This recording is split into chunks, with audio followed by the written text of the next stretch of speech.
Magic Spoon tastes exactly like your favorite childhood breakfast cereals, but it has no sugar, lots of protein. It's keto and low carb friendly. It's delicious without the guilt. Get $5 off when you click my link below and use the promo code PACMAN. Welcome, everybody. Hope you had a good weekend. A lot of different things going on, and I want to jump right into it. You know, one of the things that was good last week that happened on the one-year anniversary of the January 6th Trump riots was that, at least in some circles, there was a message which we heard multiple times, which is, okay, it's been a year, and a year ago, it didn't work. The insurrection failed. The attempt at a coup failed to actually keep the guy who didn't win in power. But instead of saying, great, it failed, we don't need to think about it anymore, many prominent voices have been saying the coup attempt continues. They're going to go crazy in 2024 trying to do it again. And they may even try it to some degree in 2022. And unless we're prepared, it has been made clear that were they slightly less incompetent, they might have pulled it off. Still unlikely they truly would have pulled it off. But the major and basic systems of democracy that we, in some sense, take for granted could have failed us. And there are a bunch of different pieces that I want to mention to you today that have been published, which I think are really, really good. And step back for a second and think about from how many different areas we are hearing this. Former military generals, former U.S. presidents, some of the most quoted thinkers of our time, like Noam Chomsky, and on and on and on. So let's just jump right in and take a look. Now, last week, we already looked at this first example. Retired general warns the U.S. military could back a coup after the 2024 election. I have an entire clip on this on the YouTube channel, so I won't redo it. But the gist of this was that actually 3 retired generals are warning that if in 2024 we saw another desire and another attempt for Republicans to take an election that they did not win, if they had the support of the upper echelon of the military, if the upper echelon of the military believed that the person that won didn't actually win and decided to help the insurrectionists, the outcome could be completely different. In other words, that the coup could succeed if the insurrectionists had the upper echelon of the military on their side. We talked about that last week. Also last week, we are starting to see concern in Canada, our friendly neighbors to the north, of if the U.S. is no longer democratic, what does that mean for us? How do we need to protect ourselves? And I told you about this report and article from the Canadian political science professor, Thomas Homer Dixon, who is saying, we in Canada, this is not even a warning to Americans. This is Thomas Homer Dixon warning his own country and saying, we could have a right-wing dictatorship in the United States by 2030. Depending on what happens in 22 and in 24 and theoretically subsequently in 2028, with a continued erosion of a continued growth of this authoritarian right-wing movement, bolstered to some degree, by the way, by some left-wingers looking away and saying there's nothing to see here. That's also part of the problem, but mostly the people doing it are the problem. The U.S. could be a right-wing dictatorship by 2030. But there are more concerns, and I think it's great that this is being published from different voices because it is so important to understand. Jimmy Carter wrote a really good piece last week on the eve of the January 6th Trump riot anniversary in the New York Times called "I Fear for Our Democracy." And this is part of a number of essays that were published, and it's very, very much worth reading. But in it, Jimmy Carter says, 1 year on, promoters of the lie that the election was stolen have taken over one political party and stoked distrust in our electoral systems. These forces exert power and influence through relentless disinformation, which continues to turn Americans against Americans. According to the Survey Center on American Life, 36% of Americans agree that the traditional American way of life is disappearing so fast that we may have to use force to save it.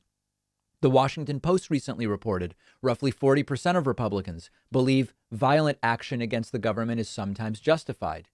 And in this, In this, Jimmy Carter says they seek to win by any means.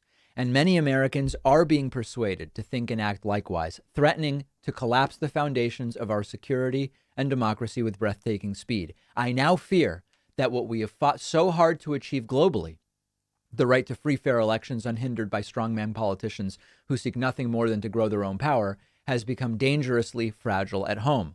Good for Jimmy Carter. Noam Chomsky says the Republican soft coup is still underway 1 year after the Capitol assault. And this includes transcripts of an interview with Chomsky, where he says participants in the assault on the Capitol doubtless had varying perceptions and motives, but were united in the effort to overthrow an elected government. In short, an attempted coup by definition.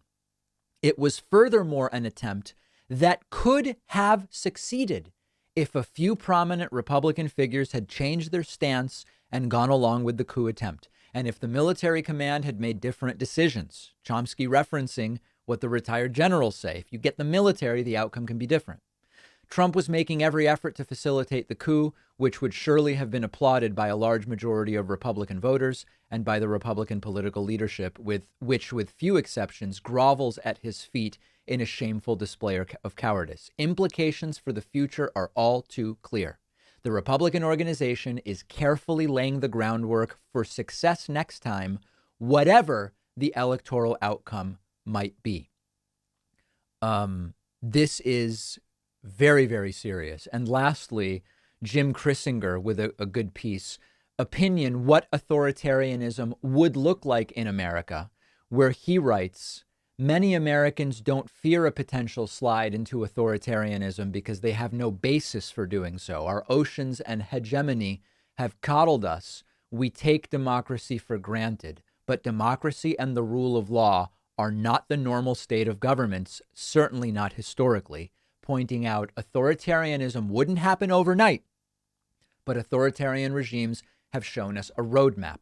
If Trump and his enablers get their way, how you experience your life would depend on whether you identified and were identified as a Trump Republican. Identified as a Trump Republican with your bumper sticker, you'd be more likely to get a warning instead of a speeding ticket. You'd gain the inside track for government jobs, grants, and permits. Decisions about government benefits like unemployment and disability would be more likely to go your way. Your children would be more likely to win scholarships and admission to their chosen schools. You'd get more favorable loan and mortgage treatment, better access to scarce goods, the best tickets. Regulations would be interpreted in your favor or maybe just ignored. You could rely on the criminal justice and judicial systems to go easy on you, if not help you out.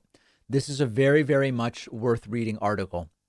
And there are a lot of people already saying the 2024 election is going to be bonkers nuts. You are going to see them put up claims of fraud just like they did in 2020, but they may have secretaries of state, election administrators actually willing to do the flip. Remember, in Georgia, Brad Raffensperger said, we're not going to do that. We're not going to do that.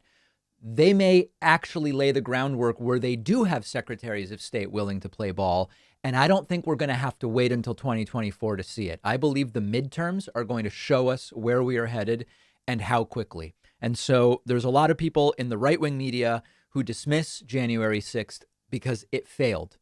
And you would better believe that if they had succeeded and Trump was still president, some of those very people saying it wasn't really anything because it failed would be praising it as a victory for the real winner. So those people you can't listen to. They don't care about democracy.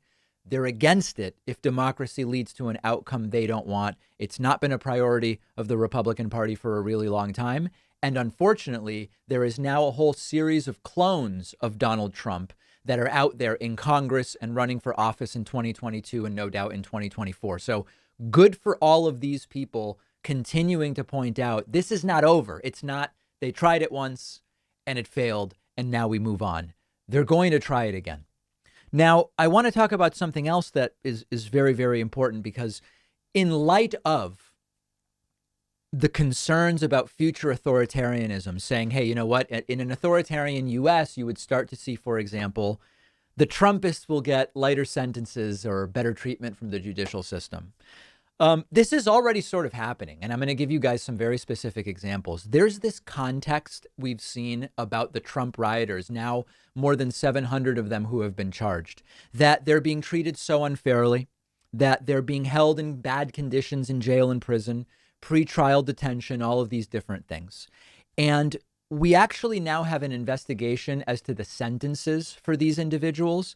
And it turns out that 2/3 of the sentences for the Trump rioters are milder than what the prosecution has recommended. Judges are getting the recommendation and they're saying, I'm going to give them a lighter sentence in 2/3 of the times. Now, if you look at individual sentences, you'll see right wingers saying 4 years for this, 5 years for that. That's crazy. They're being treated poorly because they're Trumpists. But let's look at the actual data. Judges have declined U.S. proposed sentences in 2/3 of the January 6th cases so far. This is among those who have been sentenced. This is the Washington Post. When federal judges in Washington began hearing guilty pleas from some of the hundreds of riot participants from the riots, some were highly critical of prosecutors for pursuing only misdemeanor charges and not just seeking jail time for many defendants. Is it the government's view that the members of the mob that engaged in the Capitol attack were simply trespassers? Asked District Judge Beryl Howell incredulously in October. Is general deterrence going to be served by letting rioters who broke into the Capitol, overran police, resolve liability through petty offense pleas? But for all 4 defendants Howell sentenced, she has imposed less jail time than prosecutors sought, saying that government plea deals in most misdemeanor cases are forcing judges to choose whether short jail terms or years of probation pose a stronger deterrent. Her decisions are not unusual. The article goes on to say federal judges in D.C. have gone below the government recommendation in 49 of 74 sentencings held for the rioters in the year since the attack. That's about 2/3 of the cases. Most have not yet been sentenced. So we're looking at the ones that have. In 8 cases where prosecutors asked for jail time, the judges opted for probation. Of the 74 people sentenced so far, 35 have been given jail or prison time, 14 home detention, and 25 probation alone. There is a sort of infographic here that you can look at, and we'll link to this, which shows in pink those who got lighter sentences than the recommended. In yellow, those who got harsher, and that applies to, looks like a couple, and those who got exactly what was recommended. It is untrue. It is untrue that the Trump rioters are being treated unfairly harshly. Now, we're going to get to some of these other aspects later, which include, Republicans saying, well, it's just terrible how they're being held in pretrial detention. They can't build a good defense if that's what you do. Yes, people like me have been saying for decades, pretrial detention, which is disproportionately something for people that can't afford bail in some cases. Sometimes it's because you can't afford bail. Sometimes it's not granted, different situations. We've been saying that needs to be reformed for a really, really long time. The right never cared. Now they care because it's Trumpists.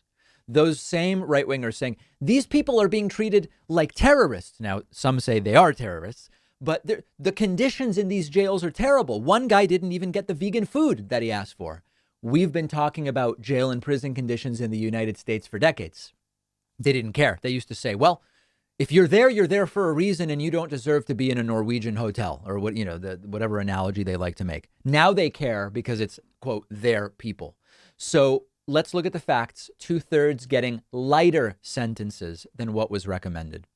Make sure you're following me on Twitter at dpacman. Remember that tomorrow, Tuesday, January 11th, 6 p.m. Eastern, we will be doing the first David Pakman Show chess tournament of the year. Make sure you join our chess club. It's free. This is totally free. davidpakman.com/chess. And then you can play in the tournament tomorrow. I hope to see you then. It is a brand new year. Maybe you have goals around getting in better shape, maybe cutting back on sugar.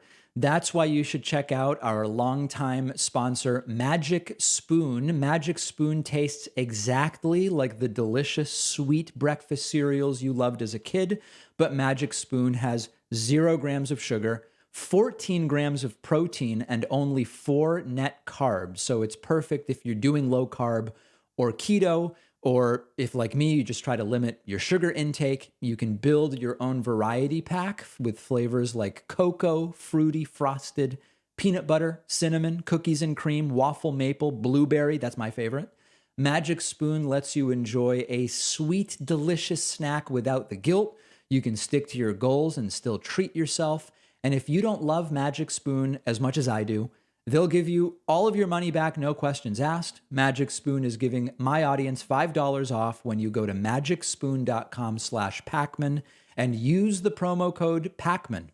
Welcome back, everybody. Remember that the David Pacman Show is primarily funded by viewers and listeners through the membership program. That's particularly true for the next 90 days, as we have been banned from all monetization on Facebook. Why? Because an algorithm misinterpreted a pro-vaccine video that we posted as anti-vaccine. I'll have more information about that tomorrow. But needless to say, we could really use your support at joinpacman.com. You'll get access to the daily bonus show. It's an extra show every day for our members when you sign up at joinpacman.com. All right. Well, Congresswoman Alexandria Ocasio-Cortez has COVID, and just days after her Florida trip, during which Republicans complained about her not wearing a mask outdoors and about her partner's feet being exposed in flip-flops and about her supposedly fleeing liberal New York to conservative paradise, Florida. So there's a bunch of different stories here that I want to talk about, and mostly it's about the reaction from these people. So Axios report, AOC tests positive for COVID. Congresswoman Alexandria Ocasio-Cortez has tested positive. Her office confirmed Sunday evening. They're saying she's experiencing symptoms and recovering at home. The Congresswoman received her booster shot this fall, encourages everyone to get their booster and follow all CDC guidelines. Also a report from Pix 11 in New York, AOC positive for COVID. It wasn't immediately clear what her symptoms were or how severe. And that's really the only additional information we have. Now, Marjorie Taylor Greene very quickly took to Twitter. Oh, no, not Twitter. Where was this? This must have been on, this must be on some right-wing thing. Maybe this is Parler. I don't know. Where she said, so because Marjorie Taylor Greene's banned from Twitter. Marjorie says, super jabbed and vaxxed AOC has COVID. What was that from all the unvaccinated Republican men she said wanted to date her? Really, it's because COVID vaccines don't actually stop anyone from getting sick with COVID. Now, that's untrue. As many of you know, 3 doses is 75% effective at preventing symptomatic infection with Omicron. And the overwhelming decrease in hospitalization and death from the vaccine continues to be obvious if you look at the numbers. Marjorie Taylor Greene, also saying, AOC caught the pandemic of the unvaccinated, even though she is totally triple vaxxed. She shouldn't take that horse medicine ivermectin, and monoclonal antibodies are for people who meet certain criteria like obesity and over 55, and that's not her. So a lot of very strange gloating from Marjorie Taylor Greene, but there's a couple of different things here to talk about. Here's a clip from this morning on CNBC of Andrew Ross Sorkin and Becky Quick talking about it. In the meantime, New York Representative Alexandria Ocasio-Cortez has tested positive for COVID-19. Her office released a statement yesterday saying that she is experiencing symptoms and recovering at home. The statement also said that the Congresswoman received a booster shot last fall, but Andrew, over the holidays, there were lots of pictures of her unmasked out and about in Florida, and she was already picking up heat for the fact that it was kind of, she was saying people shouldn't be doing these things, but she was pictured doing a lot of these things in Florida. So I think this will be additional fodder for anybody who's looking to take shots at her. You know, it's funny. It's funny whether getting COVID now, and I wonder whether it's changed, whether getting COVID is a scarlet letter. I would think not. I would think there was a point early on in this pandemic where people thought. Okay, so there's a bunch of different things here. First of all, these people now gloating are the ones who haven't been following the guidelines all along, whose rates of COVID are far higher in red states than blue states in Trump counties versus Biden counties, whose death rates are higher, whose hospitalization rates are higher. So why would they be mad at AOC now? Well, because of hypocrisy. That would be the explanation. Hypocrisy. Okay. Did AOC violate any rules? And the answer is, as far as I know, she didn't. She wore a mask when traveling down to Florida, and she was outdoors and not wearing a mask. And okay, so you could say, well, but she's advocating for things to be rules, which then she ignores. No, she didn't ignore any rules. She wore the mask on the plane. Okay, whatever. So what's the lesson here? The lesson is this is so insanely contagious. And these right wingers have continued to say all of this stuff is BS. Leave liberal New York and come to safe Florida, where DeSantis is doing everything great and it's so safe and we're doing great on COVID. Well, hospitalizations in Florida are up 200+% since the start of this Omicron wave. But AOC went to Florida and she got COVID. So clearly it must not be that safe. Now, we're assuming that the COVID is a result of her having been in Florida. If you think about the timing, she was in Florida over the new year, into the new year. And then she came back, and most people have 2 to 3 days asymptomatic, then symptoms start. Sometimes it takes another day, 2 or 3 before you even show up as positive. And then, we got to Sunday night, which was the 9th. We're presuming that this was the result of being in Florida. It may not even be. We really don't know, but it doesn't matter. The idea here is all of these right wing. It's likely that it happened as a result of that trip. And all of these right wingers who say, you got to come down to Florida. It's actually safer here. It doesn't actually appear to be. Also remember that we know she has COVID because she got tested. And recently the Florida Surgeon General has been saying, we got to do away with this testing culture, testing all the time.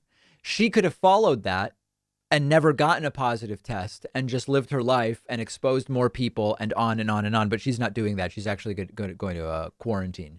So without a doubt, what AOC did is risky right now. Like, this is so contagious. When I flew back a few weeks ago, the entire airport was just filled with coughing people. I don't know how I didn't get it. But the people calling her out are doing the exact same stuff. So the moral of the story, it really is that contagious. And I'm going to be doing very little for a couple of weeks, and I want the peak to be over, and hopefully we'll have far better looking numbers in a few weeks. The other thing just to consider is it could have been going to Florida. When she's in the Bronx or wherever, New York City has an insanely high positivity rate right now. She's meeting constituents. She's going to ribbon cutting. She's doing all that stuff. She's in harm's way because of her job, without question. And ultimately, I don't know that it even really matters where she got it. But that's the latest. Republicans gloating about AOC catching COVID. I told you last week that after Joe Biden's absolutely brutal speech about the January 6th riots on the 1-year anniversary, going right after Donald Trump for his role in inciting those riots, Trump was so triggered. Trump put out 4 consecutive statements, bizarre grammar, random capitalization, each statement basically just a repetition of the previous. Really, really strange stuff. Well, after that, Donald Trump was interviewed by OAN. OAN is the even more radical right-wing network to Newsmax, which is already a more radical right-wing version of Fox News, which is crazy. So imagine where Newsmax is. Newsmax went down to Florida. It's relevant that this took place in Florida, and you'll see why in a moment. And Donald Trump just can't even string together a single coherent argument. I mean, this is arguably the easiest interview in history. The interviewer was getting autographs from Trump, either before or after the interview. She was pictured. This is like a fan of Trump's just letting him do whatever he wants. And it's still humiliating. And Trump is still saying any second now states are going to be turned over to him. He's talking about the 2020 election. I know you're saying it's David, sir, it's 2022. Trump is talking about flipping states in the 2020 election. We ran a third world election. Yeah. And things are coming out over the next couple of days, maybe even today. We're always days away from the blockbuster. In one case, I hear a very big story is coming out today. Oh, yeah. On the cheating. And numerous states are going to be turned. I don't know what they're going to do, but it's going to show that they were won by me. It's already shown. Right. If you look at Arizona, if you look at the findings in Arizona. Is it sad at this point, guys, that it's still the same talking points? That's over. Right. We won it. And I'm going to go out there next week. We're making a speech. But if you look at those findings, we won the state. So Trump did not win Arizona. Now, then Trump goes back to talking about the size of his pathetic crowd. He again is talking about crowd size. I know it's 2022. Everything was going beautifully. And then the election got rigged and stolen from the American people. And by the way, that's the reason they went in massive numbers. They don't cover the numbers of people. They always show the Capitol with a very small, just a tiny percentage of the people that were there. Right. They never show helicopter pictures of that incredible crowd because it was the largest crowd I've ever spoken before. I believe he's talking about the January 6th crowd. Never had a crowd. I've never seen a crowd that big.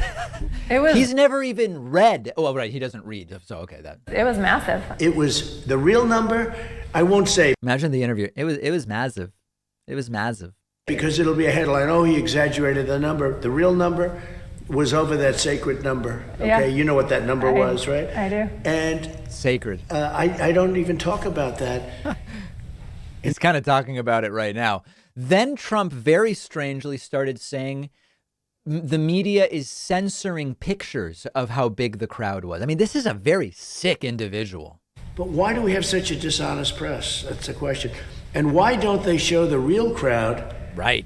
that was there on January 6th, the crowd of people that was the biggest I've ever seen? Right. I haven't seen any picture. You can hardly get a picture. We're trying to find pictures. They have censored the pictures.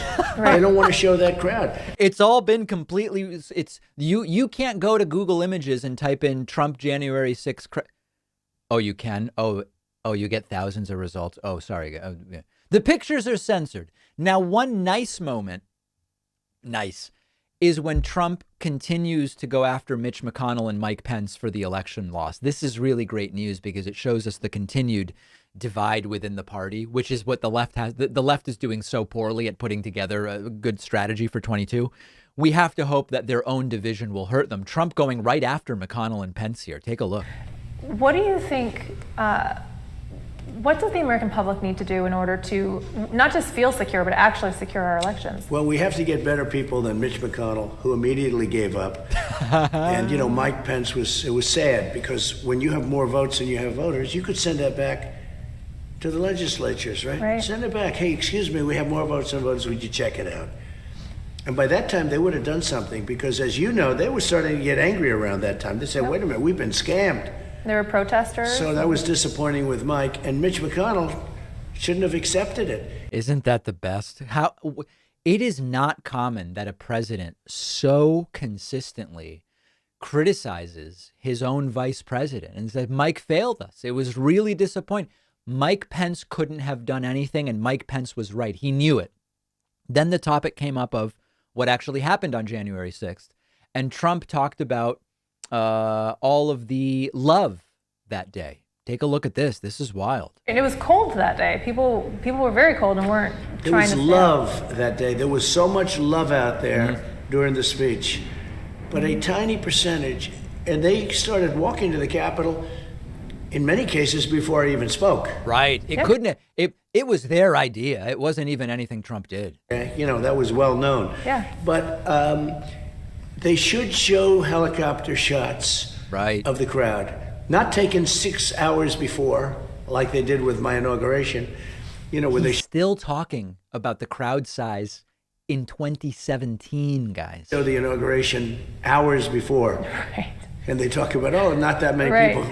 Because I tell you what, it went down to the Washington Monument, and they know it.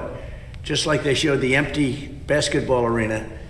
And basketball. The guy is still talking about the crowd size. Now, the interview is completely unhinged. What we're expecting at the rally in Arizona on Saturday is probably more of this. This is a very, very sick man. But one of the really funny things is when Trump was president, the FAA wouldn't allow planes to fly over Mar-a-Lago. Mar-a-Lago down in Florida there, it's near so many different airports and the flight paths. That's not happening anymore. And multiple times, I just love this. Multiple times during the interview, you hear planes right overhead, and you can see and hear in Trump's voice that he gets annoyed by it. It is constant now. Check this out. But people respected us, and they weren't going to mess around. You know, when you're weak, you end up in wars.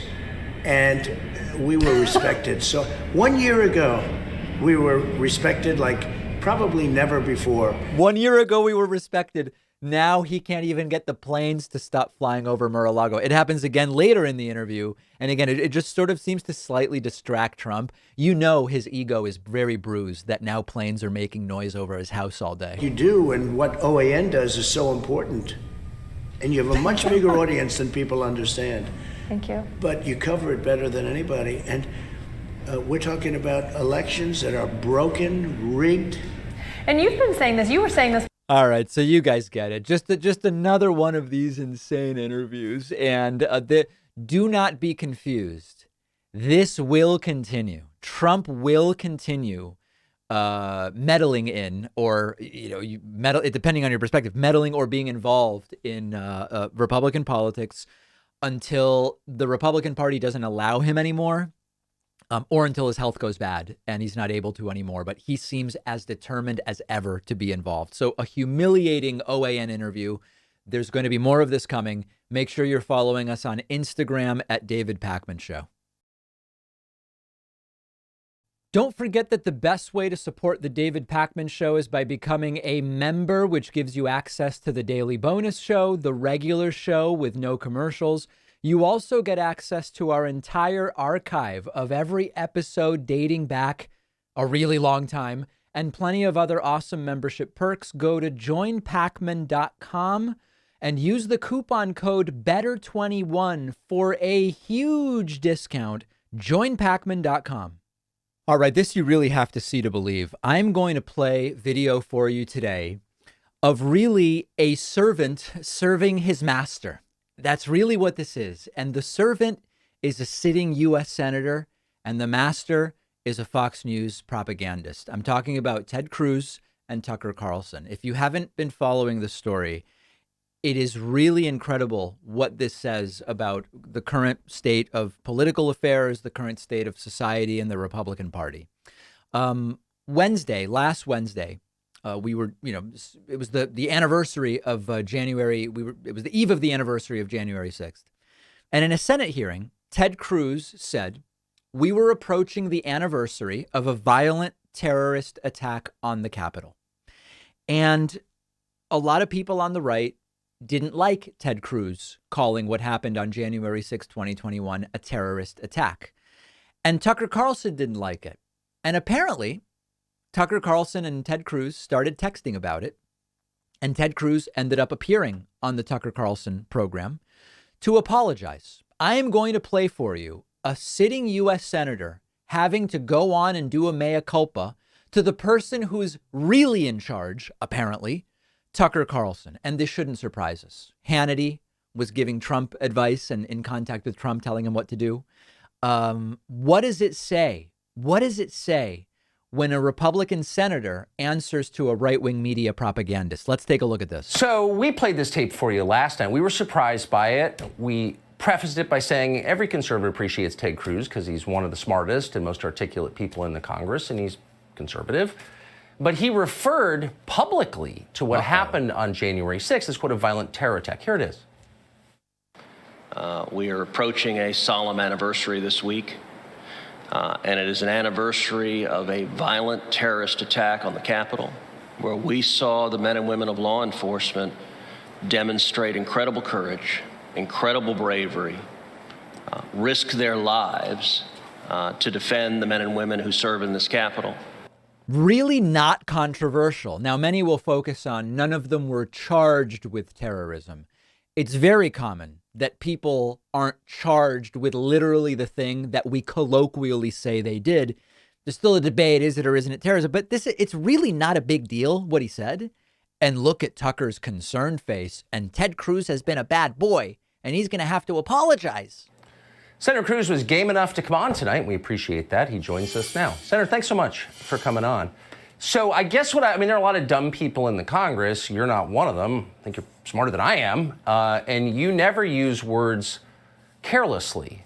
And yet you called this a terror attack when by no definition was it a terror attack. That's a lie.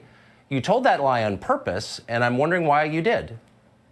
Well, Tucker, thank you for having me on. When you aired your episode last night, I sent you a text shortly thereafter and said, listen, I'd like to go on because Sir, I'd like to apologize, pretty please. The way I phrased things yesterday, it was sloppy and it was frankly dumb. I don't buy that. Whoa. I don't buy that. Look, The teacher, that's not a good enough apology, little Ted. The teacher's going to demand a better apology. I've known you a long time, since before you went to the Senate. You were a Supreme Court contender. You take words as seriously as any man who's ever served in the Senate. And every word you repeated that phrase. By the way, imagine Ted Cruz on the Supreme Court. That's a horror movie. Do not believe that you used that accidentally. I just don't. So, Tucker, as a result of my sloppy phrasing, it's caused a lot of people to misunderstand what I meant. Let me tell you what I meant to say. What I was referring to are the limited number of people who engaged in violent attacks against police officers. Now, I think you and I both agree that if you assault a police officer, you should go to jail. That's who I was talking about. And the reason the phrasing was sloppy is I have talked dozens, if not hundreds of times. I've drawn a distinction. I wasn't saying that the thousands. This is so pathetic. If you watch this and you go, who has the power here? Is it the U.S. Senator or is it the Fox propagandist? It's obviously the Fox propagandist. Of peaceful protesters supporting Donald Trump are somehow terrorists. I wasn't saying the millions of patriots across the country supporting President Trump are terrorists, and that's what a lot of people have misunderstood that comment. Wait a second, but hold on. What you just said doesn't make sense. So if somebody assaults a cop, he should be charged and go to jail. I couldn't agree more. We have said that for years. But that person's still not a terrorist. How many people have been charged with terrorism on January 6th? Like, why'd you use that word? You're playing into the other side's characterization that is Joe Kent. Ted Cruz has been a bad, bad boy. Just explained, allows them to define an entire population as foreign combatants. And you know that. So why'd you do it? So Tucker, let me answer you directly. The reason I use that word for a decade, I have referred to people who violently assault police officers as terrorists. I've done so over and over and over again. If you look at all the assaults we've seen across the country, I've called that terrorism over and over again. That being said, Tucker, I agree with you. It was a mistake to say that yesterday, and the reason is what you just said.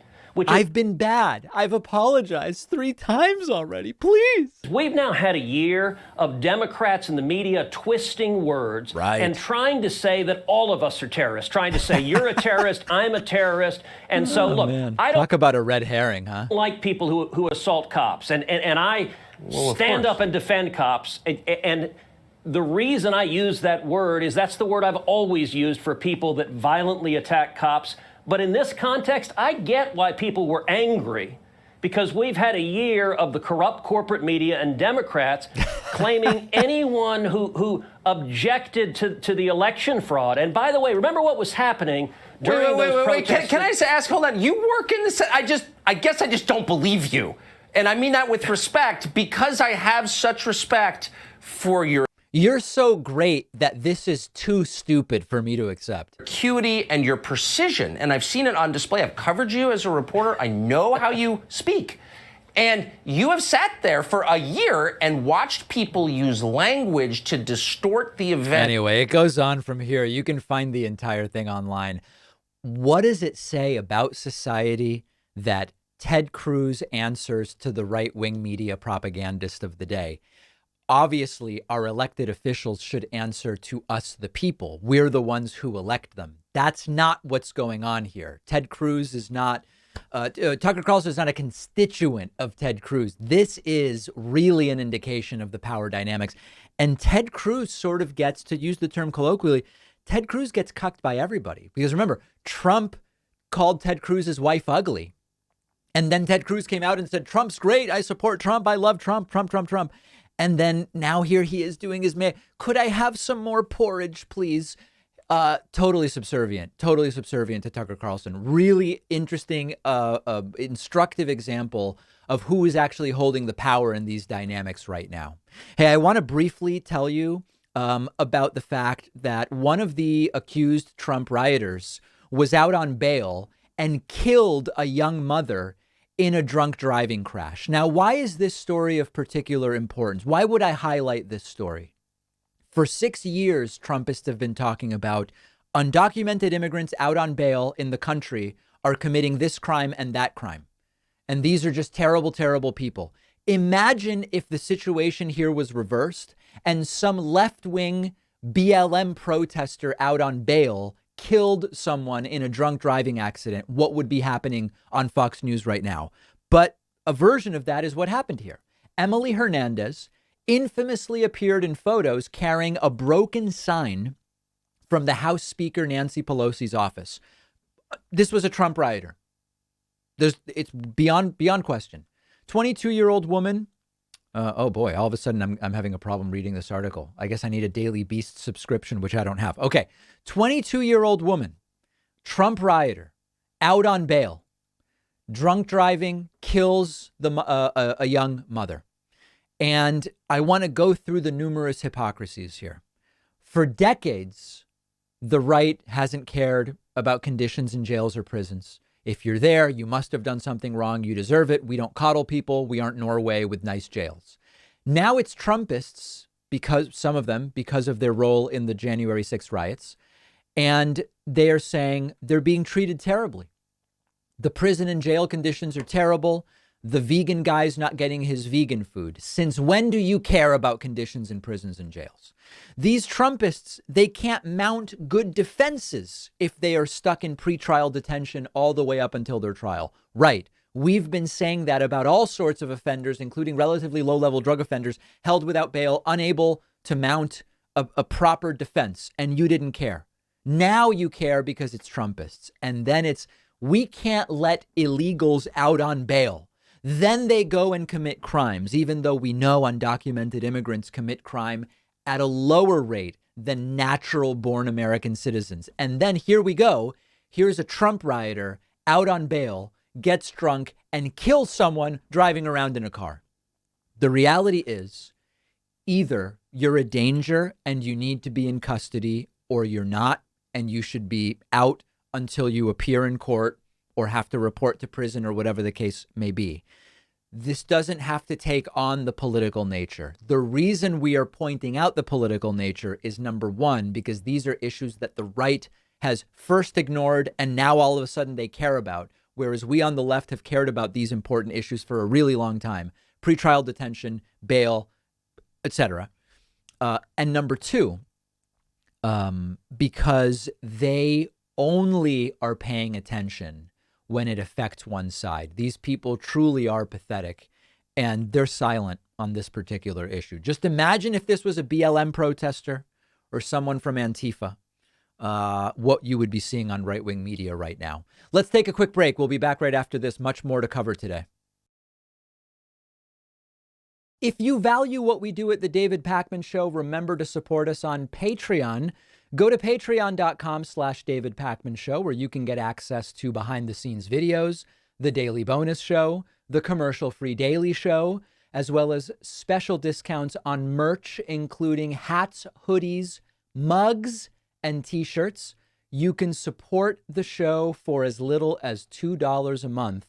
Check it out at patreon.com/David Pakman Show. So after covering a couple of notable anti-vaccine COVID deaths last week, many of you over the weekend sent me all sorts of other examples of this. And there's a couple I want to highlight, and I highlight these not to point the finger and laugh at people. I don't find that there's anything to laugh at, but to show all of the different ways in which this toxic, delusional thinking infects people, and then they end up in horrible situations. Their families end up in horrible situations, and it's absolutely horrifying. An anti-vaccine podcaster who got COVID at a conspiracy conference during which COVID conspiracies were spread has now died of COVID. I'm talking about 61-year-old Doug Kuzma. A QAnon and anti-vax podcaster has died from complications due to COVID after getting the virus at a conspiracy theory conference, which became a super spreader event where attendees blamed their illness on an anthrax attack. I don't know if you remember that. last week, or maybe it was the week before, I told you about this conspiracy conference where tons of people got COVID and they said, we believe we were targeted with anthrax. And of course, you apply a simple kind of colloquial Occam's razor. What's more likely, that anthrax, which is difficult to get in the US, really more prevalent in other parts of the world, and it is what's responsible as a targeted attack against us when the symptoms are the one of the virus that's rapidly spreading everywhere? Why would we choose the anthrax over the COVID? Well, didn't make any sense. This guy has now died, not from anthrax, but from COVID. Doug Kuzma, 61-year-old from Newport News, Virginia, died after being hospitalized 10 days earlier. Kuzma broadcasted on the Frog News podcasting network, which stands for Fully Rely on God. Kuzma and his fellow hosts pushed an array of conspiracy theories, ranging from QAnon to COVID denial and election fraud lies. Kuzma attended the Reawaken America conference in Dallas on the weekend of December 11th, posting a picture of his media pass. Other images posted show large crowds in confined spaces with no social distancing or masks. I literally told you guys when we would look at clips from Reawaken America, these are COVID hellscapes. And now he has died. The conspiracy-laden event organized by Tulsa businessman Clay Clark was headlined by people like the disgraced former National Security Advisor Michael Flynn, conspiracy theorist Alex Jones, and Eric Trump.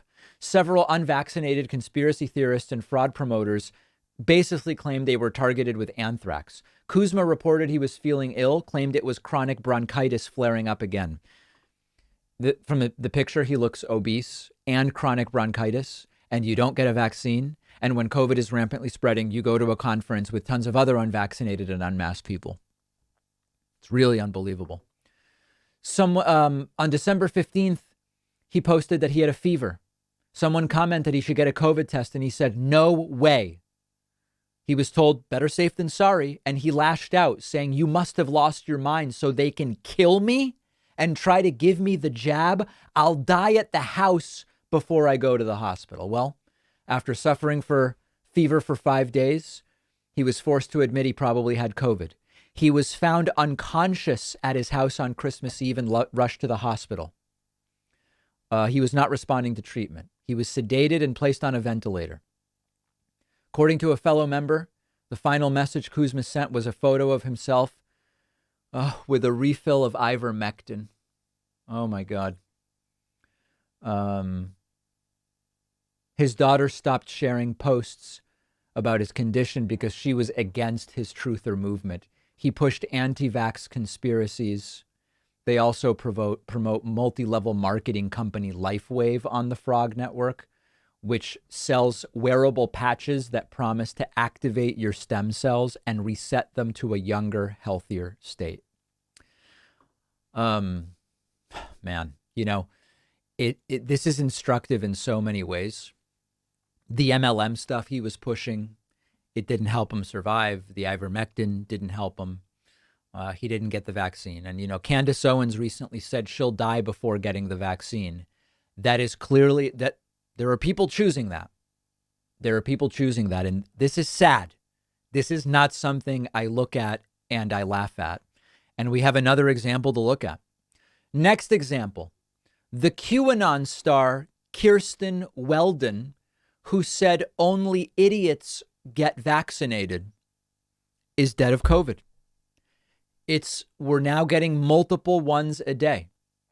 Kirsten Weldon told her fans not to get vaccinated, wanted Dr. Fauci killed. She believed he should be executed. She is dead of COVID. A leading QAnon promoter who urged both her followers and strangers she passed on the street not to get vaccinated died Thursday of the virus.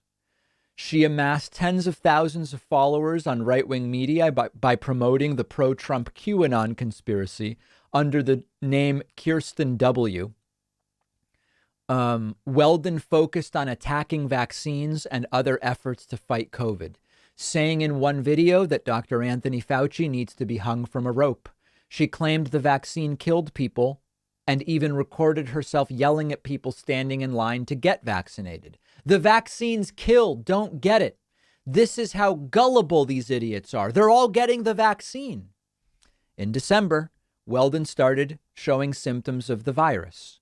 On December 28th, Weldon struggled through remarks about the coming overthrow of the government, coughing and saying she was exhausted.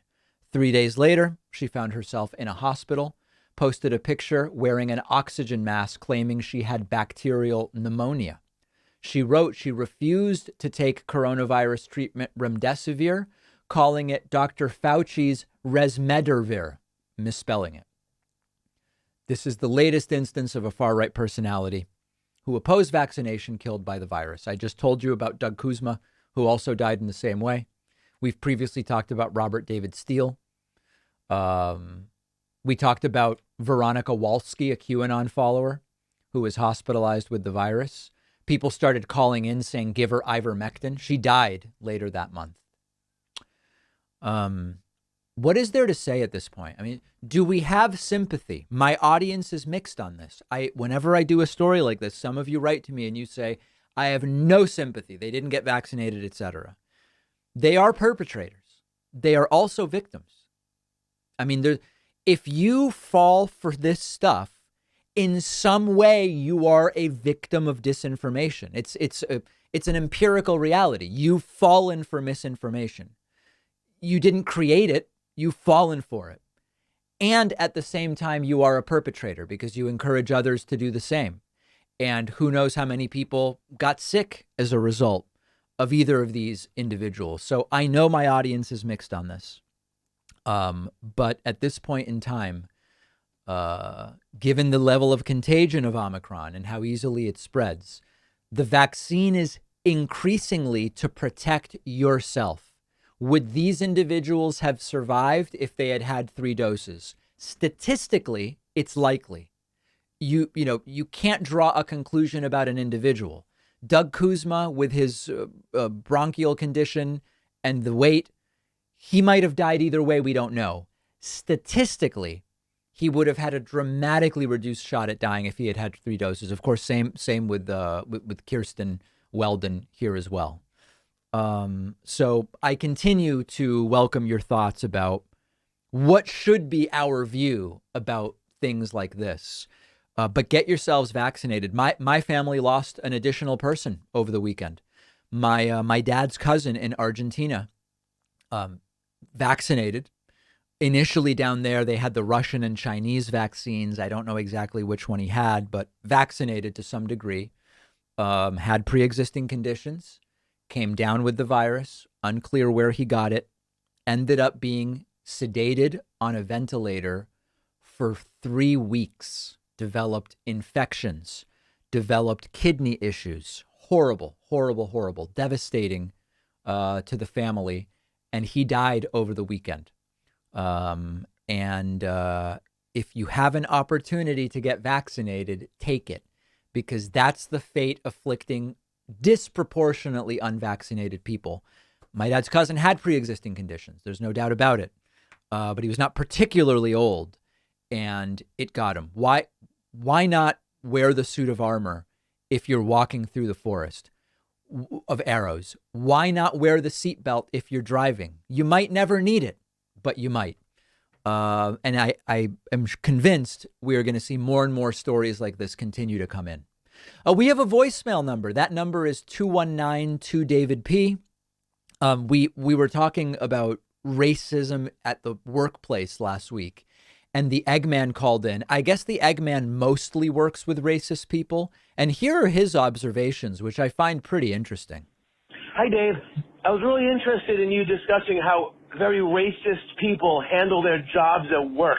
I just want to say that I work in a company that has mostly racist people, and I will give you my deduction on that, okay? Please. The more racist they are, the nicer they are to the black people and minorities inside the shop. Behind the back, N-word all day long. But when the black African-American people or Puerto Rican Hispanics show up, they are the friendliest to them. My wife thinks it's because they're scared of them, okay?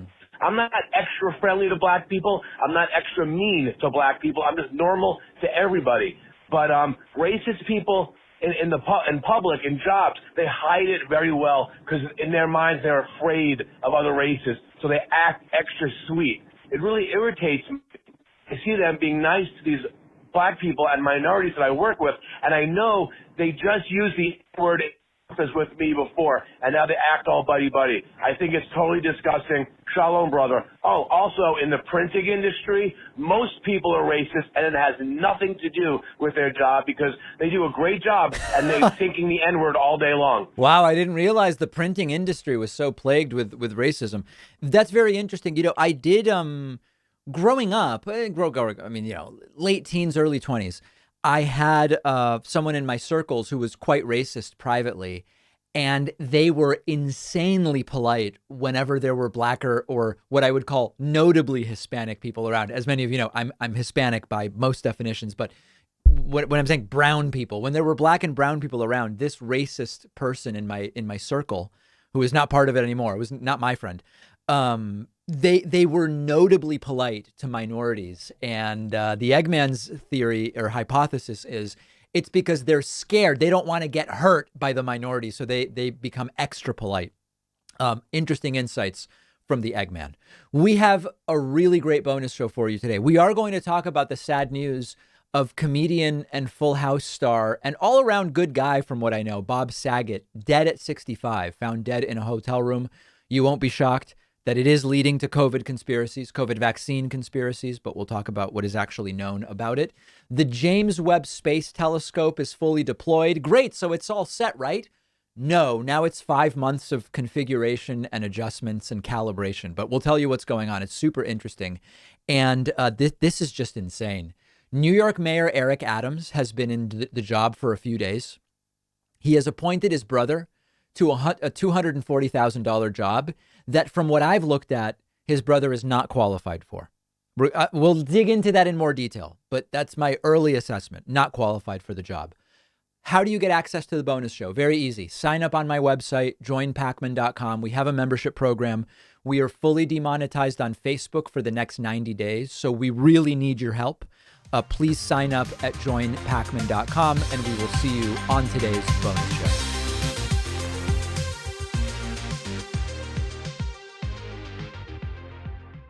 Thanks a lot for watching today's show. I just want to take a second to tell you about today's sponsors. Magic Spoon tastes exactly like your favorite childhood breakfast cereals, but it has no sugar, lots of protein. It's keto and low carb friendly. It's delicious without the guilt. Get $5 off when you click my link below and use the promo code PACMAN.